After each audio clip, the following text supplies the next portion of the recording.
지난 몇 주 동안 여러분들에게 말씀드린 대로 오늘부터 하는 12번의 설교는 여러분들이 굉장히 시리어스하게 막 신경을 안 써도 되는 말씀입니다. 굉장히 좋은 말씀, 편안한 말씀, 이 말씀이 우리의 삶을 풍성하게 하는 그런 말씀의 원리를 12주 동안 여러분들과 함께 나누려고 하는데, 이 말씀 중에 하나도 여러분들이 모르는 건 하나도 없어요. 다 아는 이야기입니다. 이 말씀을 우리들이 어떻게 적용할까 우리들이 생각하는 거니까 마음 편안하게, 너무 편하다고 졸면 안 되고, 자, 우리들이 한번 말씀에 이렇게 반응하면서 같이 12주를 지나갔으면 좋겠습니다. 그래서 말씀의 큰 제목은 풍성한 삶의 원리입니다. 12주 동안 풍성한 삶의 원리. 그리고 오늘의 제목은 하나님을 떠나서는 아무것도 할 수 없다. 풍성한 삶의 원리 첫 번째가 하나님을 떠나서는 아무것도 할 수 없다. 그리고 12주 동안 여러분들과 나눌 이 말씀은 제가 22년 전에 공부를 마치고 한국에 들어와서 청년들과 함께 처음으로 나누었던 말씀입니다. 물론 그 말씀이 똑같지는 않습니다. 그러나 그때 제 안에 뜨거운 가슴이 있었고, 청년들을 바라보며 청년들에게 가슴을 뛰게 하고 싶었던 그 열정을 가지고 나누었던 말씀입니다. 그래서 저에겐 그런 기대감이 있습니다. 하나님, 이 말씀을 전하는 중에 제 안에서도 그때의 뜨거움이 회복되게 하여 주옵시고, 오늘 말씀을 듣는 우리 성도들 가운데 그 청년과 같은 마음들이 우리 가운데 일어나게 하여 주옵소서. 이게 아멘 타이밍입니다. 자, 마음이 있게 하여 주옵소서. 네, 이런 반응 계속 가야 합니다. 네, 좋아요. 자, 이제 성공이라고 하는 말이 요즘 굉장히 좋지 않은 느낌을 주고 있는 것 같습니다.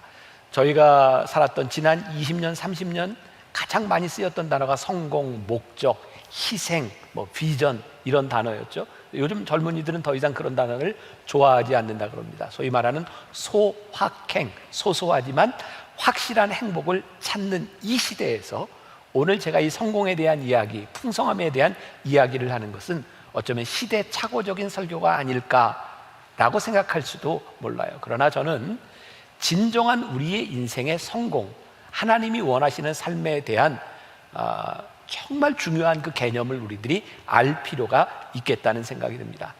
그러면 하나님이 우리를 지으셨을 때 여러분들을 향한 하나님의 목적이 있음을 믿으십니까? 우리 인생의 성공이 무엇일까요? 저는 하나님이 우리를 지으셔서 우리를 이 땅에 보내셨을 때 그 목적에 합당한 삶을 살아가는 것이 저는 성공이라고 믿습니다. 그러니까 이 성공은 세상이 이야기하고 있는 그런 개념과는 아주 다른 것입니다. 이것은 하나님과 관계된 것이죠. 그래서 우리들이 열매 맺는 삶, 어떻게 하면 풍성한 삶을 살 수 있을까, 이 고민을 우리들이 할 필요가 있어요.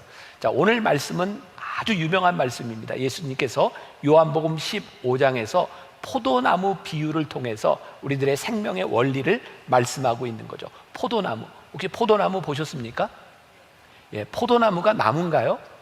그 나무 같지도 않은 것이 포도나무라고 합니다. 그렇죠? 포도나무는 나무 같지도 않은 것이 이렇게 넝쿨이 이렇게 올라가서 그 다음에 거기에 포도가 주렁주렁 매달립니다. 사실 포도나무는 나무로서의 가치가 별로 없는 나무입니다. 그 가치는 포도가 열리기 때문에 있는 거죠. 제가 이렇게 대입을 해봅니다. 우리의 인생, 우리의 삶, 하나님 앞에서 우리 스스로 얼마나 가치 있는 인생이라고 말할 수 있을까요? 우리의 삶의 가치는요, 우리들의 삶에 열리는 열매, 하나님이 우리들에게 주신 삶의 목적을 이루어갈 때 가치를 가지는 것입니다.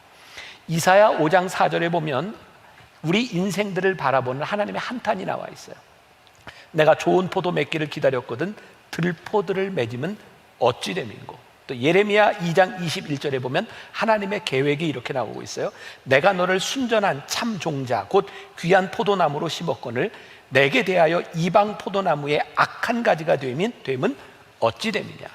이 포도나무라고 하는 것은 성경에서 우리의 인생을 비유하는 것으로 말씀하고 있으니까 오늘 말씀하고 잘 맞아 들어갈 것 같습니다. 우리 인생의 가장 큰 성공, 하나님과 관계 있는 가장 큰 성공은 제가 이렇게 표현해 봤어요. 하나님의 한탄이 아니라 하나님의 기쁨이다. 혹시 여러분들 하나님을 미소 짓게 하는 이야기라는 책을 보셨나요? 굉장히 유명한 책인데, 제가 쓴 책인데 모르세요? 하나님을 미소 짓게 하는 이야기. 제가 한 30여 권 출판하는 중에 제가 딱 한 권을 뽑으라면 제일 제 마음에 드는 제목이 하나님을 미소 짓게 하는 이야기입니다. 지금은 이미 이제 오래돼서 절판이 되었어요. 하나님을 미소 짓게 하는 이야기. 하나님이요, 우리 인생을, 아니 나를 바라보시면서 하나님이 미소를 지으셔. 아, 너 참 괜찮다. 그게 얼마나 복된 인생일까. 나를 바라보며 하나님이 한탄하시는 것이 아니라 나를 바라보며 하나님의 얼굴에 미소가 띄어지는 것. 그러니까 다시 이야기합니다. 우리들이 이야기하는 우리 인생의 성공이란 내가 원하는 것이 이루어지는 것이 아니라 하나님이 기뻐하시는 하나님의 얼굴에 미소를 띄울 수 있는 일은 무엇인가?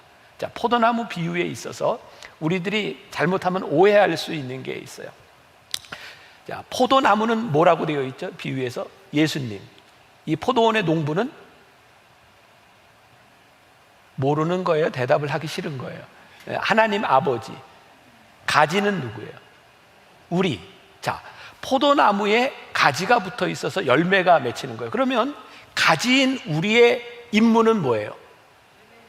열매 맺는 것이라고 착각할 수 있다는 거예요. 여러분, 가지의 임무는 열매를 맺는 게 아닙니다. 성경을 잘 이해해 보면 가지가 열매를 맺는 것이 임무가 아니라 가지는 포도나무에 붙어 있는 겁니다. 열매는 포도나무에 붙어 있는 가지의 부산물이지 가지가 열매를 맺는 것이 목적이 아니라는 말씀입니다. 우리가 이렇게 착각하고 사는 거죠. 하나님, 내 인생에서 내가 이것을 이루고 싶습니다. 이것이 내 열매입니다. 이 열매를 목적으로 살아가는 인생이 아니라 내가 하나님 안에 붙어 있어서 하나님이 우리의 인생을 바라보며 미소 지을 수 있는 기쁨이 되는 인생을 살아갈 때 그때 맺혀지는 열매, 그것을 오늘 우리들이 이야기하는 풍성한 삶의 원리라고 말할 수 있을 것 같아요. 성경은 끊임없이 우리들에게 이렇게 이야기합니다. 성공, 우리들의 노력, 하나님과 관계없는 노력과 성공은 헛된 것이라고 말씀하고 있어요. 자, 오늘 세 가지 원리를 여러분들과 함께 나누어 봅니다. 첫 번째, 가지는 나무에 붙어 있어야 한다라는 거예요. 자, 요한복음 15장 5절을 읽을 텐데 센스 있는 분들은 같이 읽을 거고요. 자, 요한복음 15장 5절 같이 시작. 나는 포도나무요, 너희는 가지라. 그가 내 안에, 내가 그 안에 거하면 사람이 열매를 많이 맺나니 나를 떠나서는 너희가 아무것도 할 수 없음이라. 자, 굉장히 중요한 원리가 나와 있어요. 나를 떠나서는 너희가 아무것도 할 수 없다. 너는 내 안에 붙어 있어야 된다. 그런데 한번 이런 물음을 여러분들에게 던져볼게요. 여러분, 우리들이 하나님과 함께 붙어 있어서 이 세상을 살아가는 게 쉬워요, 어려워요? 어렵습니다.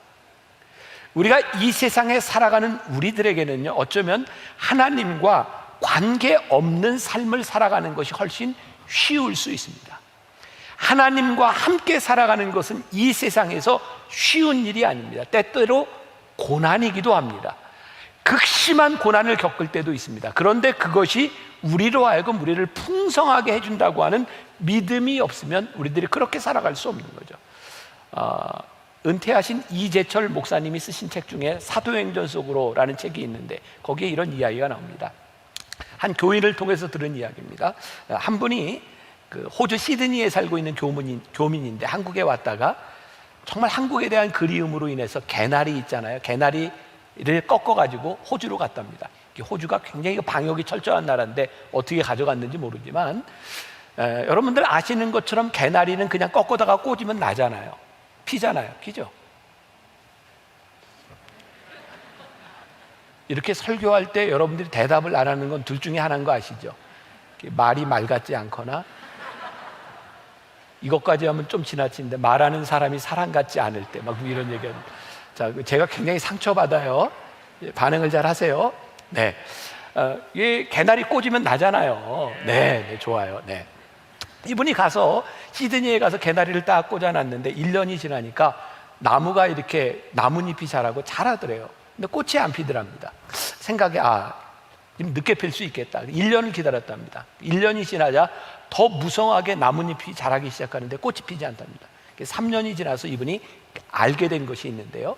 개나리뿐만 아니라 튤립, 히아신스, 백합, 라일락, 철쭉, 진달래 나가는 꽃들이 여기에 속하는 꽃인데요, 이 꽃들은 춘화 현상이 있답니다. 그게 뭐냐면 아주 추운 겨울을 지나지 않으면 꽃을 피지 못하는 나무들의 특징이라는 거예요. 제가 말씀을 읽다가, 이 책을 읽다가 그런 생각을 하게 되어서, 하나님, 우리의 인생의 풍성한 열매라고 하는 것이, 하나님과의 관계 속에서 살아간다고 하는 것이 우리들에게 편리함, 편안함을 의미하는 것이 아니라 하나님과 함께 겪어야 되는 어쩌면 우리들의 인생의 고난은 아닐까요?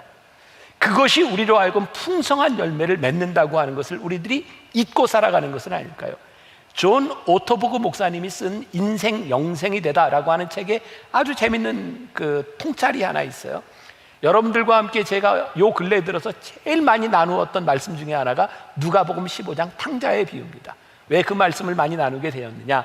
예전에는 탕자 하나에 이렇게 관심을 가지고 있었는데, 이제는 그 비유를 보면서 탕자만의 이야기가 아니라 사실은 주인공이 기다리시는 아버지구나, 또 그 동생을 기뻐하지 못하는 그 형의 문제를 예수님이 무섭게 다루고 있구나. 그래서 요즘 이 누가복음 15장 말씀을 계속해서 다시 재해석합니다. 이 존 오토버그가 그런 이야기를 합니다.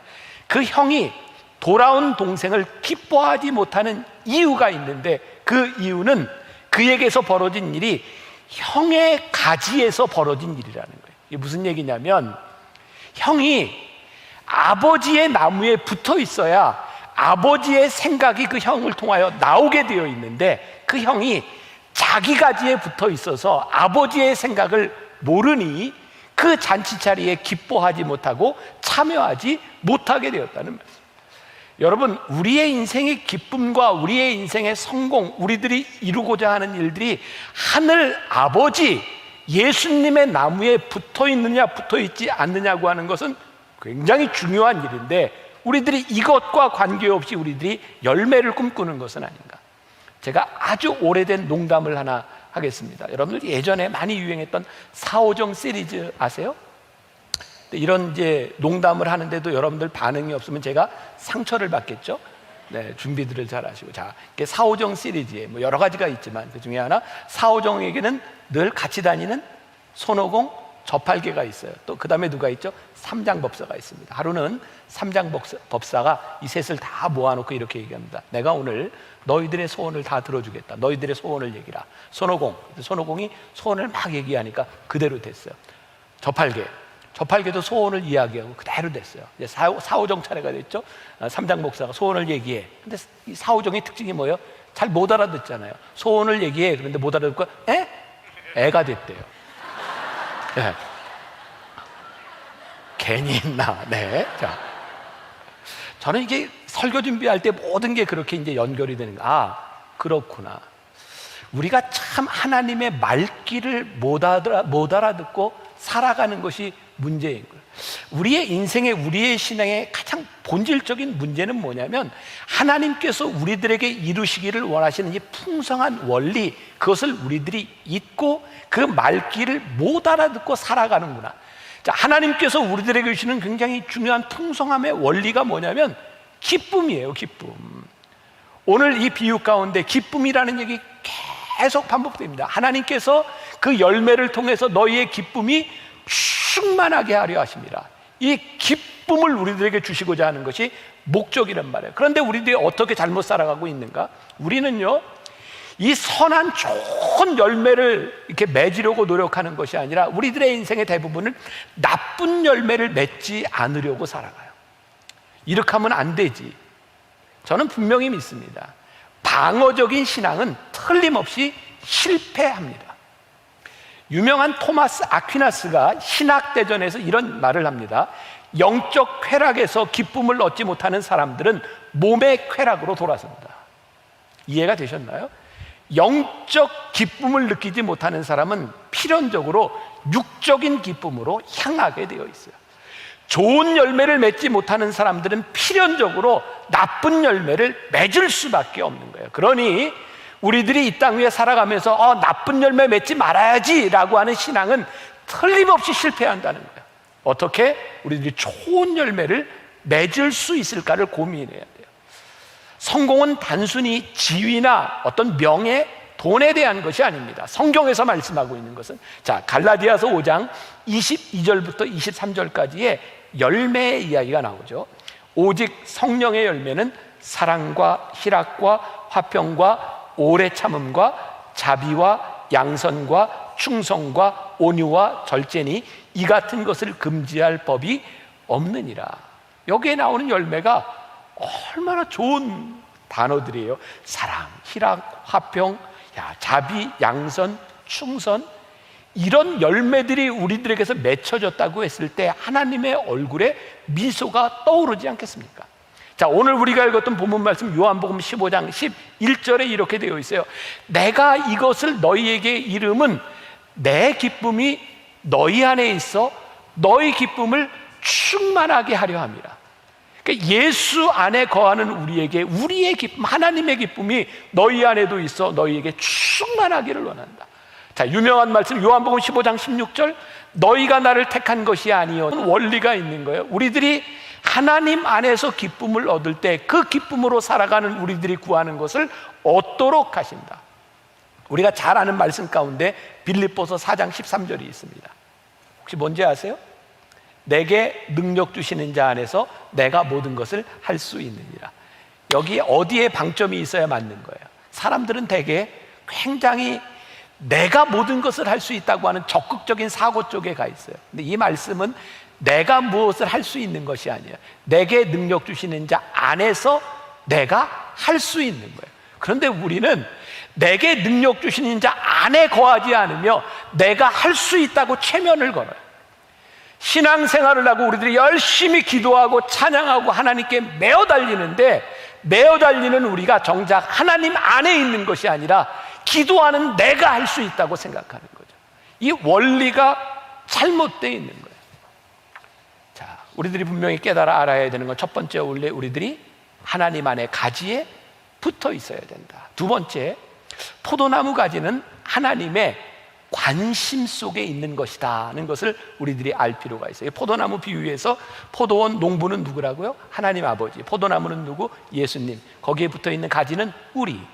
자, 포도나무에는 나무가 하나만 있는 게 아니라 여러 나무가 있죠.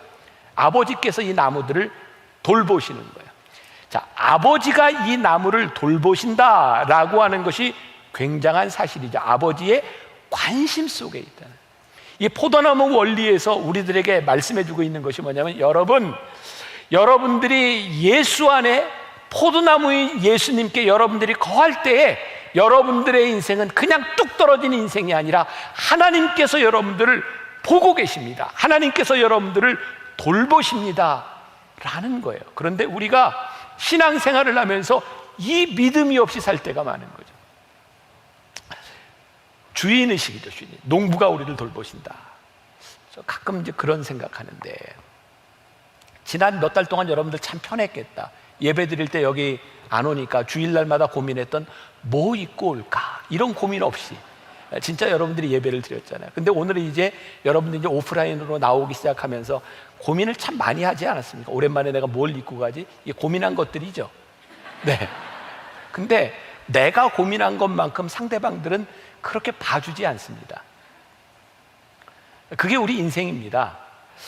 제 아내가 요즘 저에게 꼭 지켜야 될 수칙 하나를 저에게 이야기했습니다.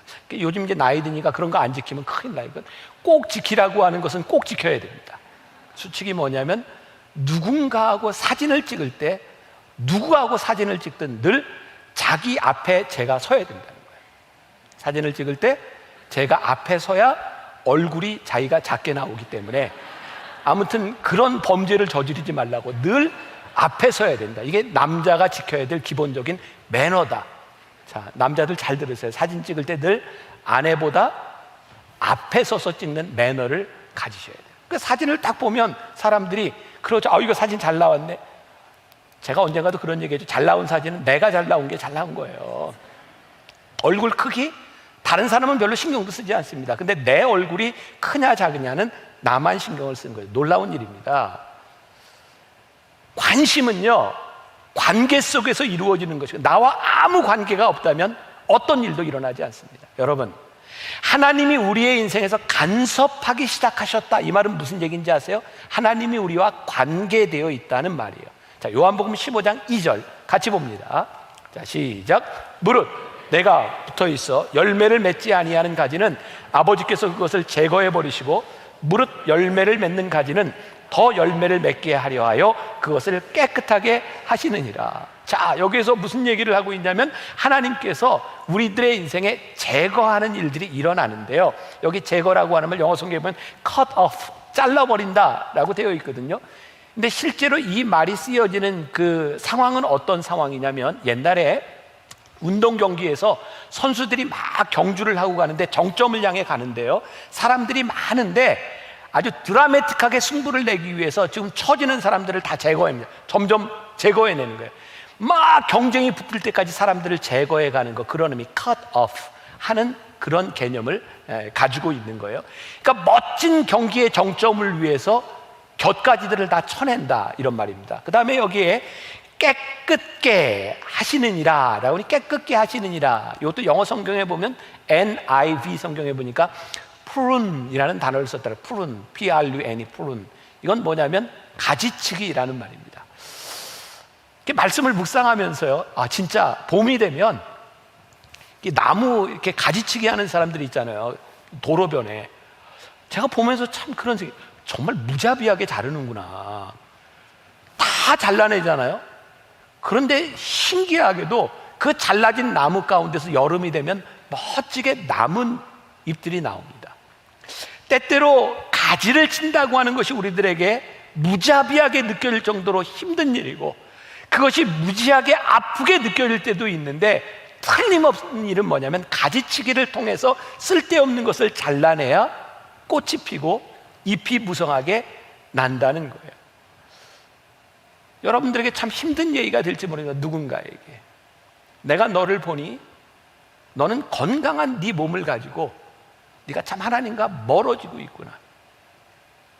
네 인생이 열매를 맺기 위해서는 때때로 네 건강이 문제가 좀 있어야 되겠다. 저의 고백입니다. 제가 그동안 참 많이 아픈 시간들, 힘든 시간들 통해서 제가 깨닫게 된 게 있는데, 뭐냐면 하나님이 나를 가지치기 하셨구나. 이건 제 믿음의 고백입니다. 혹시 여러분들 가운데 이 경쟁사회 가운데서 승진이라고 하는 문제를 놓고, 하나님, 내가 왜 여기서 떨어져야 합니까? 그것이 이해되지 않는 상황 가운데서 하나님이 여러분들에게 그렇게 가지치기를 하지 않으셨을까요? 너란 놈은 보니 올라가면 올라갈수록 정말 교만해져서 그 교만으로 인해 내가 너를 쓸 수 없구나. 그래서 하나님께서 여러분들의 교만을 꺾으시는 가지치기가 눈에 보이시지 않나요? 하나님, 어느 순간 이 재물들이 다 사라져버리는 이 허망함 가운데서 하나님이 우리들에게 깨닫게 하시는 것이, 너는 재물이 너에게 근심이고 재물이 너에게 독이 되는구나.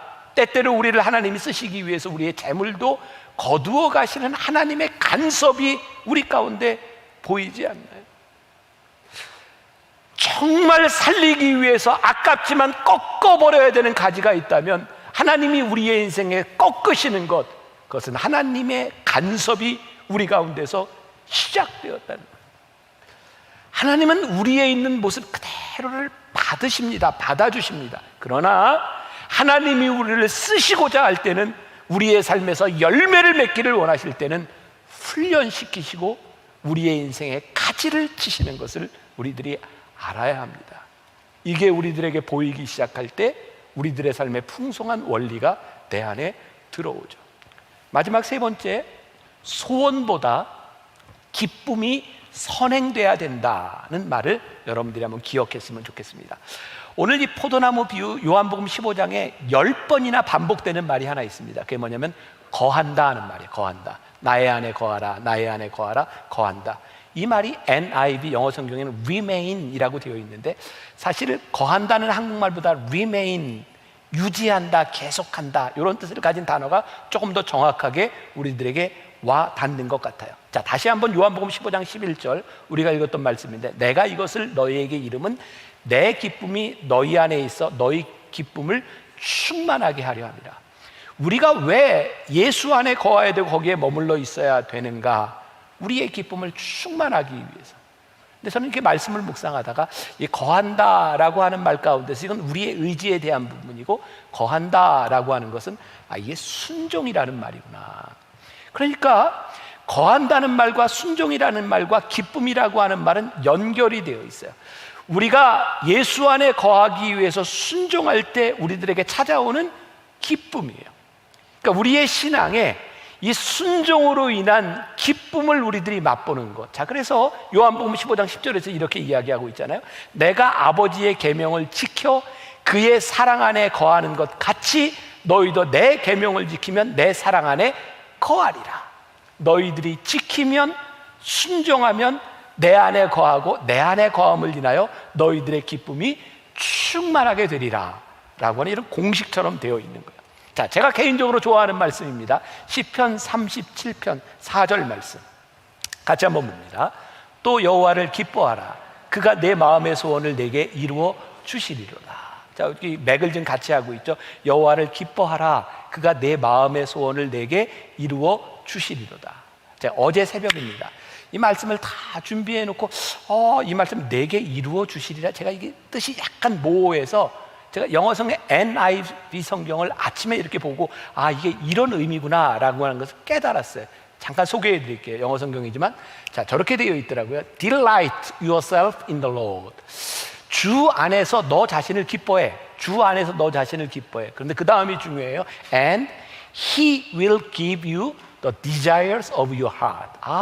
주 안에서 기뻐하면 그분이 너에게 뭘 주세요? Desire of your heart. 내 마음의 열망, 내 마음의 소원을 주실 거다. 제가 좀 설명을 할게요. 하나님을 기뻐하면, 내 안에 하나님을 기뻐하면 하나님께서 내 안에 소원과 열망을 주신다는 거예요. 그러니까 우리들이 이렇게 원합니다라고 하는 것이 내 정욕이나 내가 원하는 것이 아니라 하나님을 기뻐하는 자에게 하나님께서 소원을 주시는데 하나님이 그 소원을 이루어 주시는 거예요. 왜? 잘못되지 않으니까.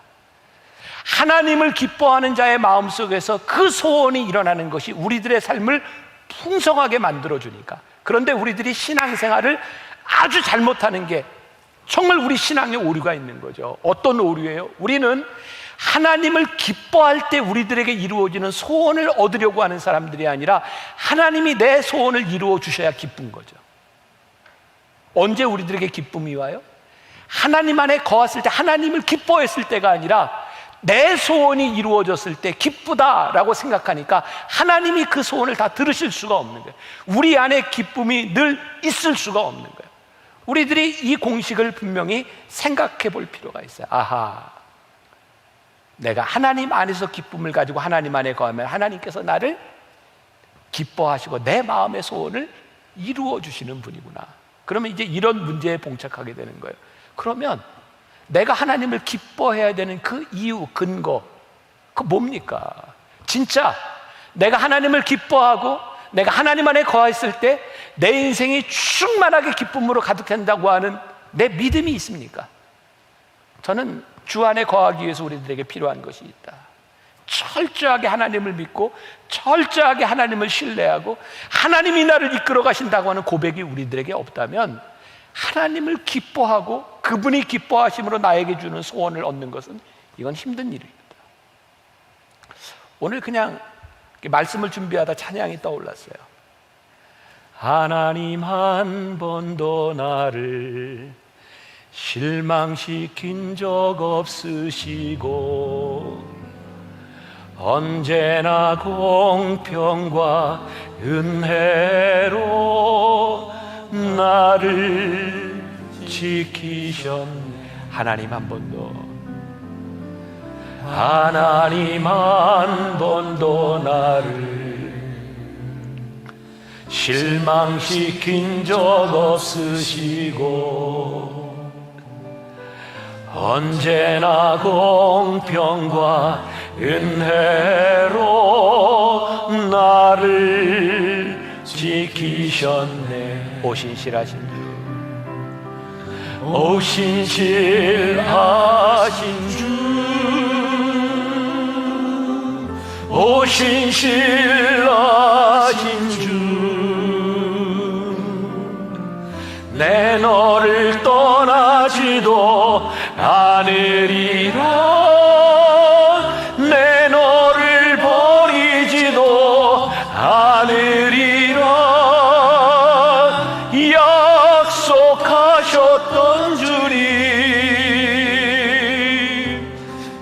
그 약속을 지키사 이후로도 영원토록 나를 지키시리라 확신하네. 하나님 한 번도 나를 실망시킨 적 없으시고, 하나님이 나를 실망시킨 적이 없으시지. 하나님은 그래, 하나님은 내 삶의 늘 최선이었어. 하나님을 철저하게 믿고 신뢰하니 내가 그분을 기뻐할 수 있구나. 하나님이 이렇게 나를 보고 미소를 지으실 수 있구나. 나를 바라보며 하나님이 미소 지을 수 있는 그 모습, 그때 하나님께서 나에게 주시는 소원, 그것을 우리 하나님이 이루어 주시는 그 풍성함이 우리들에게 있구나.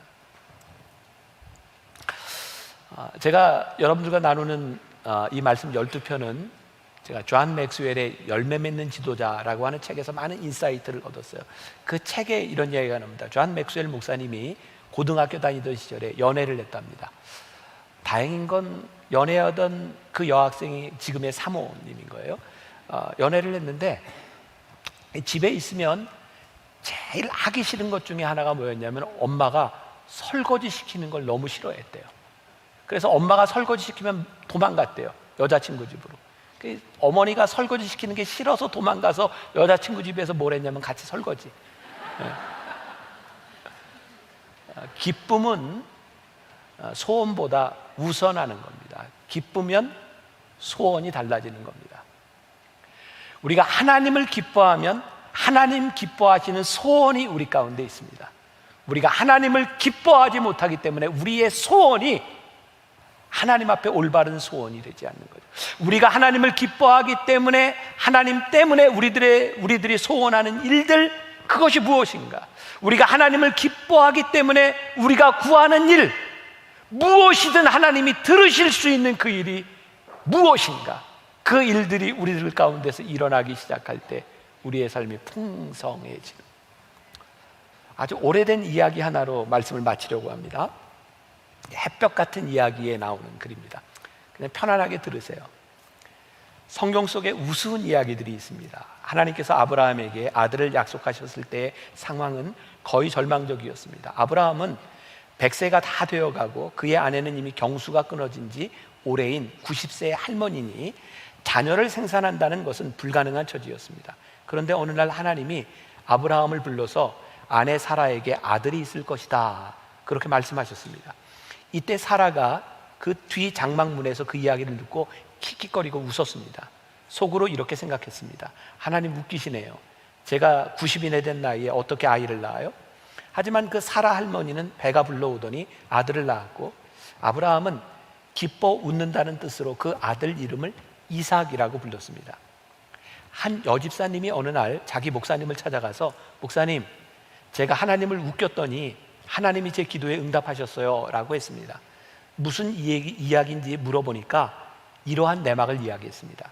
목사님, 제가 오랜 시간 동안 우리 남편을 위해 금식하고 통곡하며 기도도 해봤지만 소용없었어요. 오히려 남편은 교회에 나올 생각은 전혀 하지 않고 요지부동이었어요. 그러다가 어느 날 새벽 예배 때 남편 구두를 교회에 가지고 나와서 강대상 앞에 놓고 이렇게 기도를 했습니다. 하나님, 구두가 먼저 나왔사오니 이 구두 주인도 따라 나오게 하여 주시옵소서라고요. 제가 기도하긴 했지만 제가 생각해도 너무 우스워서 한참을 웃었지요. 그래서 그날 다른 기도는 하나도 못하고 실컷 웃다가 돌아갔는데, 그 다음 주일날 남편이 갑자기 저를 따라 교회 간다고 하지 않겠습니까? 그러더니 요즘 계속 교회를 나오고 있답니다. 제가 하나님 한번 웃겼더니 제 소원이 이루어졌어요. 진짜로 하나님 웃기면 소원이 이루어질까요? 재미있게 만든 이야기인데 그런 생각이 들어요. 야, 내가 하는 이 일을 바라보며 하나님 웃으실 수 있다면, 내가 꿈꾸는 이 일을 바라보며 하나님 웃으실 수 있다면 하나님이 얼마나 기쁘게 우리들의 삶을 풍성하게 만들어 주시겠는가. 제 말씀을 오해하지 마십시오. 여러분들이 꿈꾸고 있는 성공, 여러분들이 원하는 그 일들이 하나님이 원하시는 성공과 무관하다 이런 이야기가 아닙니다. 여러분들이 원하는 그 일들이 하나님 얼굴에 웃음이 나도록 하는 그 꿈이라면 하나님이 그 소원을 얼마나 아름답게 받아주시겠습니까? 반대로 이야기하면 지금 여러분들이 꿈꾸고 있는 그 일들이 하나님의 마음을 아프게 하는 일이라면 하나님이 이거 가지치기 하시지 않겠습니까? 어쩌면 그 아픔을 우리들이 지나가야 할지도 모릅니다. 여러분들에게 제가 이렇게 도전하고 이렇게 기대를 갖기를 원합니다. 오늘부터 12주 동안 풍성한 삶의 원리에 대한 말씀을 나누려고 합니다. 제가 광고한 대로 오늘부터 어려운 이야기 하지 않습니다. 우리가 다 아는 이야기인데 이 말씀을 우리들에게 어떻게 적용할까? 자, 오늘 한 주간 여러분 적용하셔야 돼요. 내 삶에서, 내 언어에서, 내 관계 가운데서 야, 내가 이렇게 하면 하나님이 웃으실 것 같아. 웃으면 구별해야 되는 거 알죠? 비웃음 아닌 거 알죠? 하나님이 기뻐 웃으시겠어. 그때 하나님께서 여러분들의 마음에 소원을 주시고 그 소원을 이루어 주시리라. 이 풍성함이 이 한 주간 여러분들에게 있기를 간절히 소원하고, 이 12주 말씀을 통해서 우리의 인생의 풍성함을 고백할 수 있는 여러분들이 되시기를 주님의 이름으로 간절히 축원합니다.